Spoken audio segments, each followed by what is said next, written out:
আসসালামু আলাইকুম। সবাইকে স্বাগত জানাচ্ছি গ্লোবাল ভিউজে। আপনাদের সঙ্গে আছি আমি তাসনিম হোসাইন। আজ জানাবো আন্তর্জাতিক গণমাধ্যমে আলোচিত সংবাদ ও বিশ্লেষণ। গাজা উপত্যকায় যুদ্ধবিরতির দ্বিতীয় ধাপের আলোচনা যখন শুরুর কথা, তখন পশ্চিম তীরে আগ্রাসন বাড়িয়েছে ইসরায়েল। এর শক্ত জবাব দিচ্ছেন প্রতিরোধ যোদ্ধারাও। যুদ্ধবিরতি আলোচনার জন্য ইসরায়েলি প্রতিনিধি দলের কাতার সফর স্থগিত করেছেন নেতানিয়াহু।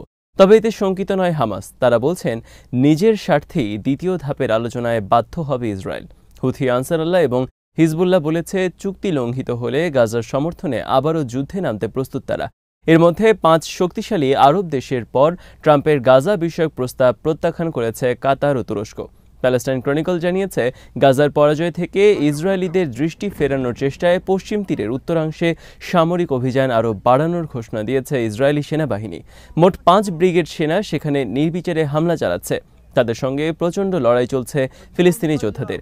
স্থানীয় অধিবাসীদের বরাতে সংবাদ মাধ্যমগুলো বলেছে, রোববার তুবাসের দক্ষিণে আল ফারা শরণার্থী শিবিরে অভিযান চালাতে গেলে তাদের উপর ব্যাপক গুলিবর্ষণ করেন ফিলিস্তিনি যোদ্ধারা। এর আগে আল কুস ব্রিগেডসের জেনিন ব্যাটালিয়ন, আল কাসাম ব্রিগেডস এবং আল আকসা ব্রিগেডসের youth of revenge and liberation যোদ্ধারা জেনিনে ইসরায়েলের একটি পদাতিক বাহিনীর উপর হামলা চালান। শূন্য দূরত্বে দুই পক্ষে প্রচণ্ড গোলাগুলি হয়। এতে বেশ কয়েকজন ইসরায়েলি সেনা গুরুতর আহত হন। আরাবা এলাকায়ও হানাদারদের তীব্র প্রতিরোধের মুখে পড়ে। এরপর সেখানে নতুন সেনাদল এলে তাদের সামরিক যানকে লক্ষ্য করে বোমার বিস্ফোরণ ঘটানো হয়। এই ঘটনায় কয়েকজন ইসরায়েলি সেনা আহত হন। ইয়েমেনের হুথি আনসারুল্লাহ আন্দোলনের নেতা আব্দুল মালিক আল হুথি হামাস এবং হিজবুল্লাহর সঙ্গে যুদ্ধবিরতি চুক্তি লঙ্ঘনের বিরুদ্ধে ইসরায়েলকে সতর্ক করেছেন। রোববার এক বক্তৃতায় তিনি বলেছেন, চুক্তি লঙ্ঘন করলে শত্রুদের বিরুদ্ধে আবারও যুদ্ধে নামতে প্রস্তুত রয়েছে ইয়েমেনের সেনাবাহিনী। পশ্চিম তীরে ইসরায়েলি আগ্রাসন নিয়ে আল হুথি বলেন, যুক্তরাষ্ট্র এবং ইসরায়েল গাজায় হামলা চালিয়ে প্রতিরোধ সংগ্রামকে নির্মূল করার চেষ্টা ব্যর্থ করেছে। এখন তারা পশ্চিম তীরে বর্বরতা চালিয়ে গাজার বিপর্যয় আড়াল করার চেষ্টা করছে। হামাসের আল কাসাম ব্রিগেডসের অটল মনোবলের প্রশংসা করে তিনি বলেন, প্রধান কমান্ডার মোহাম্মদ দেইফকে হত্যার পরও কাসামের যোদ্ধাদের টলাতে পারেনি ইসরায়েল। দেইফকে মহান অনুকরণীয় নেতা আখ্যায়িত করে তিনি বলেন, তার দৃঢ় ঈমান, অটুট সংকল্প এবং লড়াইয়ের মানসিকতা আল কাসামকে অনন্য শক্তিতে পরিণত করেছে। ফিলিস্তিনিদের সহায়তায় আনসার আল্লাহর অদম্য ভূমিকার কথা তুলে ধরে তিনি বলেন, ইয়েমেনের জনগণ গাজার সমর্থনে দৃঢ়ভাবে দাঁড়িয়ে আছে। প্রয়োজনে গাজার সমর্থনে শত্রুদের বিরুদ্ধে আবারও নিয়মিত অভিযান শুরু করবেন তারা।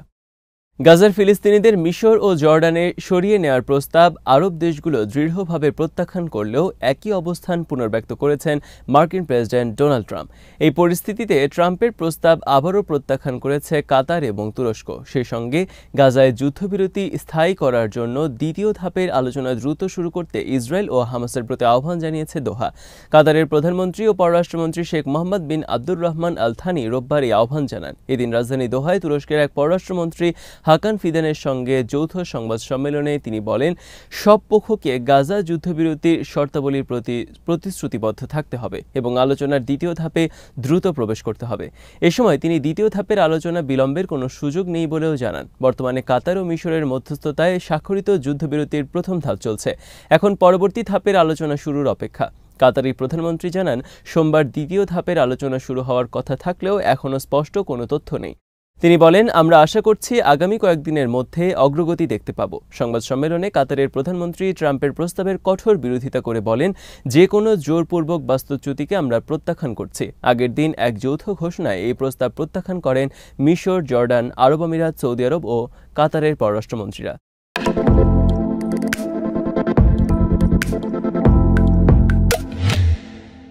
দ্য গার্ডিয়ানের খবরে বলা হয়েছে, গাজার যুদ্ধবিরতি চুক্তি আবারও হুমকিতে পড়তে যাচ্ছে বলেই মনে হচ্ছে। সোমবার হামাসের সঙ্গে চুক্তির দ্বিতীয় ধাপের আলোচনা শুরুর কথা থাকলেও কাতারে নেতানিয়াহু প্রতিনিধি দল না পাঠানোর সিদ্ধান্ত নেওয়ায় গাজা আবারও যুদ্ধ শুরুর আশঙ্কা প্রকাশ করেছে ইসরায়েলি সংবাদ মাধ্যমগুলো। গত 19 জানুয়ারি হামাস ও ইসরায়েলের মধ্যে যুদ্ধবিরতি শুরু হয়। 3 ধাপের এই চুক্তির প্রথম ধাপের মেয়াদ 42 দিন। তবে প্রথম ধাপের 16 দিনের মাথায় দ্বিতীয় ধাপ নিয়ে আলোচনা শুরু করতে হবে বলে চুক্তিতে উল্লেখ ছিল। সেই হিসেবে সোমবার 16তম দিন। নেতানিয়াহু যদি শেষ পর্যন্ত প্রতিনিধিদের কাতারে না পাঠান তাহলে চুক্তি লঙ্ঘন হবে। এক সিনিয়র ইসরায়েলি কর্মকর্তা বলেছেন, চুক্তির দ্বিতীয় ধাপ কার্যকর নিয়ে চিন্তার বিষয় রয়েছে, তবে আশা করি এতে 42 দিনের প্রথম ধাপ ক্ষতিগ্রস্ত হবে না। নেতানিয়াহু প্রতিনিধিদের সফর স্থগিত করে আবারও যুদ্ধ শুরুর চক্রান্ত করছেন বলে জানিয়েছে টাইমস অফ ইসরায়েল। দ্বিতীয় ধাপ কার্যকর হলে হামাস গাজা থেকে সব জীবিত বন্দীকে মুক্তি দেবে। ইসরায়েলও অসংখ্য ফিলিস্তিনি বন্দীকে তাদের কারাগার থেকে মুক্তি দেবে এবং দখলদার ইসরায়েলের সব সেনাকে গাজা থেকে প্রত্যাহার করবে। ওয়াল্লা নিউজ জানিয়েছে, সোমবার রাতে মোসাদ প্রধান ডেভিড বার্নিয়া, শিনবেত প্রধান রোনেন বার ও বন্দীদের পয়েন্টম্যান নিটজান অ্যালেন সহ অন্যদের সঙ্গে আলোচনা করার কথা ছিল নেতানিয়াহুর, কিন্তু তিনি তার সামরিক সচিব রোমান গোফম্যানের মাধ্যমে তাদের বার্তা দেন তিনি কাতারের প্রতিনিধি দল না পাঠানোর সিদ্ধান্ত নিয়েছেন। একটি সূত্র জানিয়েছে, মঙ্গলবার ডোনাল্ড ট্রাম্পের সঙ্গে বৈঠক হবে নেতানিয়াহুর। বৈঠকের আগে তিনি যুদ্ধবিরতির চুক্তি নিয়ে কোনো কাজ করতে চান না। তাছাড়া প্রতিনিধি দলে পরিবর্তন আনতে চাচ্ছেন তিনি। মোসাদ প্রধান ডেভিড বার্নিয়াকে সরিয়ে দলের প্রধান হিসেবে নিজের আস্থাভাজন রন ডারমারকে নিয়োগ দিতে চাচ্ছেন নেতানিয়াহু। এর আগে হামাস নেতা আহমেদ আবদেল হাদি বলেছিলেন, গাজায় যুদ্ধবিরতির দ্বিতীয় ধাপের আলোচনায় বাধ্য হবে ইসরায়েল, কারণ তাদের সেনা কর্মকর্তা এবং সৈনিকরা আমাদের হাতে বন্দী। ফলে প্রতিরোধ যোদ্ধাদের অবস্থান আগের চেয়ে অনেক শক্তিশালী। ইসরায়েলি কারাগারগুলোতে ফিলিস্তিনি বন্দীদের ওপর চরম শারীরিক ও মানসিক নির্যাতনের তীব্র নিন্দা জানিয়েছে হামাস। সংগঠনটি বন্দীদের সঙ্গে ইহুদিবাদী কারারক্ষীদের চরম দুর্ব্যবহারকে পূর্ণমাত্রার যুদ্ধ অপরাধ বলে মন্তব্য করেছে। হামাস রোববার এক বিবৃতিতে বলেছে, গাজায় যুদ্ধবিরতি চুক্তির অধীনে মুক্তিপ্রাপ্ত ফিলিস্তিনি বন্দীদের মধ্যে কয়েক ডজন হতভাগ্য ব্যক্তির শরীরে মারাত্মক নির্যাতনের দগদগে ঘা রয়েছে। এই ঘটনায় মুক্তি পাওয়ার আগ পর্যন্ত ফিলিস্তিনি বন্দীদের উপর পদ্ধতিগত নির্যাতন, মারাত্মক প্রহার ও নির্দয় আচরণ প্রমাণ পাওয়া যায় বলে বিবৃতিতে উল্লেখ করা হয়। এতে বলা হয়েছে, এই অপরাধ সবার সামনে দখলদার ইসরায়েলি দুর্বৃত্ত প্রকৃতির স্বরূপ উন্মোচন করেছে, যা আন্তর্জাতিক আইন ও মানবিক মূল্যবোধের সম্পূর্ণ পরিপন্থী। হামাস আরও বলছে, ফিলিস্তিনি জনগণের বিরুদ্ধে চালানো গণহত্যা এবং ফিলিস্তিনি বন্দীদের উপর অকথ্য নির্যাতন ইসরায়েলি দখলদারিত্ব থেকে তাদের মাতৃভূমি মুক্ত করার প্রত্যয় কেবল শক্তিশালী করবে। জেরুজালেমকে রাজধানী করে স্বাধীন ফিলিস্তিন রাষ্ট্র প্রতিষ্ঠিত হওয়ার আগ পর্যন্ত প্রতিরোধ সংগ্রাম চলবে বলে বিবৃতিতে উল্লেখ করা হয়। চুক্তির আওতায় মুক্তিপ্রাপ্ত বন্দী মাহমুদ সামের জাবারিন সম্প্রতি ইসরায়েলি কারাগারগুলোকে জীবন্ত মানুষের কবরস্থান বলে বর্ণনা করেছেন। গাজা উপত্যকা থেকে সর্বশেষ মুক্তি পাওয়া ইসরায়েলি পণবন্দী কেইথ সিগেল বলেছেন, বন্দিদশায় হামাস যোদ্ধারা তার সব প্রয়োজন পূরণ করেছেন। শনিবার যুদ্ধবিরতি চুক্তির প্রথম ধাপের চতুর্থ পর্যায়ে যে 3 ইহুদিবাদী পণবন্দী মুক্তি পেয়েছেন, সিগেল তাদের একজন। সিগেলের মার্কিন নাগরিকত্ব রয়েছে। মুক্তি পাওয়ার আগে ধারণ করা এক ভিডিও বার্তায় তিনি বলেন, আমি আল কাসাম ব্রিগেডসকে সবকিছুর জন্য ধন্যবাদ জানাচ্ছি। বিগত 15 মাস আপনারা আমাদের প্রতি সদয় ছিলেন, ভালো আচরণ করেছেন।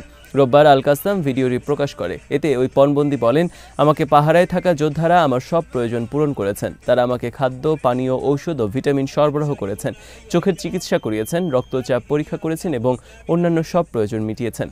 সিগেল বলেন, যোদ্ধারা আমার স্বাস্থ্যের প্রতি নজর রেখে আমার জন্য তেলমুক্ত ভেজিটেরিয়ান ফুডের ব্যবস্থা করেছেন। রক্ষীরা আমার সঙ্গে সদয় আচরণ করেছেন। মুক্তিপ্রাপ্ত এই পণবন্দী এর আগে হামাসের সঙ্গে যুদ্ধবিরতি না করায় তেল আবিবের সমালোচনা করেছিলেন। তিনি বলেন, আরও আগে যুদ্ধ শেষ হলে উভয় পক্ষের জানমালের বহু ক্ষয়ক্ষতি এড়ানো সম্ভব হতো। মুক্তি পাওয়া আরেক বন্দী 80 বছর বয়সী গাদি মোসেস ইসরায়েলে ফিরে গিয়ে তার পরিবারকে বলেছেন, গাজায় তার সঙ্গে সম্মানজনক আচরণ করা হয়েছে। মোসেস তার ছেলেকে বলেন, গাজায় থাকা অবস্থায় হামাসের রক্ষীরা যা খেয়েছেন তাদেরকেও তাই খাইয়েছেন। লেবাননের প্রতিরোধ আন্দোলন হিজবুল্লাহর মহাসচিব শেখ নাইম কাসেম বলেছেন, তার দেশের দক্ষিণাঞ্চলে প্রতিষ্ঠিত যুদ্ধবিরতি চুক্তি ইসরায়েল মেনে চলে কিনা তা নিশ্চিত করার দায়িত্ব লেবানন সরকারকে পালন করতে হবে। রোববার এক ভাষণে তিনি বলেন, ইসরায়েল যাতে যুদ্ধবিরতি লঙ্ঘন করে দক্ষিণ লেবাননে হামলা চালাতে না পারে সেটি নিশ্চিত করার জন্য মধ্যস্থতাকারী দেশগুলোর উপর বৈরুত সরকারের চাপ সৃষ্টি করতে হবে। তিনি আরও বলেন, ফ্রান্স ও যুক্তরাষ্ট্রের মধ্যস্থতায় 27 নভেম্বর যে যুদ্ধবিরতি প্রতিষ্ঠিত হয়েছে, হিজবুল্লাহ তা পুঙ্খানুপুঙ্খভাবে পালন করে যাচ্ছে, এই জন্য যে লেবানন সরকার যেন তা পালন করতে ইসরায়েলকে বাধ্য করার উদ্যোগ নিতে পারে। কিন্তু ইসরায়েল ধারাবাহিকভাবে সেই যুদ্ধবিরতি লঙ্ঘন করে যাচ্ছে বলে তিনি হুঁশিয়ারি উচ্চারণ করেন। হিজবুল্লাহ নেতা সতর্ক করে দিয়ে বলেন, প্রতিরোধ একটি নির্দিষ্ট গতিতে অগ্রসর হয় এবং সঠিক সময় সঠিক সিদ্ধান্ত নিতে দ্বিধা করে না। হিজবুল্লাহ আগামী 23 ফেব্রুয়ারি সংগঠনের সাবেক মহাসচিব সৈয়দ হাসান নাসরুল্লাহ ও নির্বাহী কাউন্সিলের সভাপতি সৈয়দ শফিউদ্দিনের জানাজা ও দাফন সম্পন্ন করবে বলে জানান শেখ নাইম কাসেম। মামলার বাদীকে ভয়ভীতি প্রদর্শন এবং অ্যাটর্নি জেনারেলকে হয়রানির অভিযোগে নেতানিয়াহুর স্ত্রী সারা নেতানিয়াহুর বিরুদ্ধে তদন্ত শুরু করেছে দেশটির পুলিশ। রোববার ফাঁস হওয়া এক চিঠিতে এই তথ্য জানা গেছে। 26 ডিসেম্বর পার্লামেন্ট সদস্য ও দেশটির বিরোধী দলীয় নেত্রী নামা লাজমিকে দেয়া এই তথ্য নিশ্চিত করে চিঠিটি দিয়েছিল অ্যাটর্নি জেনারেলের দপ্তর। সেটির একটি অনুলিপি এএফপির কাছে এসেছে। এর আগে নামা লাজমি অ্যাটর্নি জেনারেলের দপ্তরে সারার বিরুদ্ধে লিখিত অভিযোগ দিয়েছিলেন। সেই অভিযোগে সাড়া দিয়ে লাজিমি চিঠি দেয় অ্যাটর্নি জেনারেলের দপ্তরে। ঘুষ গ্রহণ এবং দুর্নীতির অভিযোগে ইসরায়েলের আদালতে একাধিক মামলা চলছে নেতানিয়াহুর বিরুদ্ধে। 2020 সালের মে মাস শুরু হলেও বিভিন্ন কারণে প্রতিটি মামলার বিচার কার্যক্রম দীর্ঘসূত্রতার ফাঁদে পড়েছে। অভিযোগ উঠেছে, বিচার বিলম্বিত করতে বিভিন্ন কৌশলের আশ্রয় নিচ্ছেন নেতানিয়াহু এবং তার ঘনিষ্ঠরা। সারা নেতানিয়াহু এক্ষেত্রে নেতানিয়াহুর সহায়ক হিসেবে কাজ করছেন বলে অ্যাটর্নি জেনারেল বরাবর দেওয়া চিঠিতে জানান লাজিমি। প্রথম বিদেশ সফরে সৌদি আরবের ক্রাউন প্রিন্স মোহাম্মদ বিন সালমানের সঙ্গে বৈঠক করেছেন সিরিয়ার অন্তর্বর্তী সরকারের নতুন প্রেসিডেন্ট আহমেদ আল শারা। রোববার রিয়াদে এই বৈঠক অনুষ্ঠিত হয়। টেলিভিশনে সরাসরি সম্প্রচার ফুটেজে দেখা গেছে ক্রাউন প্রিন্সের সঙ্গে করমর্দন করছেন আহমেদ আল শারা। এর আগে সিরীয় প্রেসিডেন্টকে রিয়াদের কিং খালিদ আন্তর্জাতিক বিমানবন্দরে স্বাগত জানান রিয়াদের ডেপুটি গভর্নর প্রিন্স মোহাম্মদ বিন আব্দুল রহমান। আল শারা এক বিবৃতিতে জানিয়েছেন, তিনি ক্রাউন প্রিন্সের সঙ্গে মানবিক এবং অর্থনৈতিক সহযোগিতার পাশাপাশি বিদ্যুৎ, প্রযুক্তি, শিক্ষা ও স্বাস্থ্য খাতে বিস্তৃত পরিকল্পনা নিয়ে আলোচনা করেছেন। সৌদি রাষ্ট্রীয় সংবাদ সংস্থা জানিয়েছে, দুই নেতা দ্বিপাক্ষিক সম্পর্ক উন্নয়ন এবং আঞ্চলিক স্থিতিশীলতা নিয়ে আলোচনা করেছেন। এর আগে বৃহস্পতিবার কাতারের আমির Sheikh Tamim bin Hamad Al Thani দামেস্কে আল শারার সঙ্গে বৈঠক করেন। 8 ডিসেম্বর সিরিয়ার সাবেক প্রেসিডেন্ট বাশার আল আসাদের পতনের পর আল শারা ক্ষমতায় আসেন। গত সপ্তাহে দেশটির অন্তর্বর্তী সরকারের প্রেসিডেন্ট নিযুক্ত হওয়ার পর বৃহস্পতিবার উপসাগরীয় অঞ্চলের প্রথম রাষ্ট্রপ্রধান হিসেবে তার সঙ্গে সাক্ষাৎ করেন কাতারের আমির। গত সপ্তাহে দামেস্ক সফরকালে সৌদি পররাষ্ট্রমন্ত্রী প্রিন্স ফয়সাল বিন ফারহান বলেছেন, সিরিয়ার উপর আরোপিত অর্থনৈতিক নিষেধাজ্ঞা তুলতে সহায়তার জন্য ইউরোপ ও যুক্তরাষ্ট্রের সঙ্গে সক্রিয় সংলাপ চালিয়ে যাচ্ছে সৌদি আরব। আজ এখানেই শেষ করছি। সবাই ভালো থাকুন, সুস্থ থাকুন আর দেখতে থাকুন বিডি ভিউজ। চ্যানেলটি ভালো লাগলে সাবস্ক্রাইব করুন, সংযুক্ত থাকুন আমাদের ফেসবুক পেজে। আল্লাহ হাফেজ।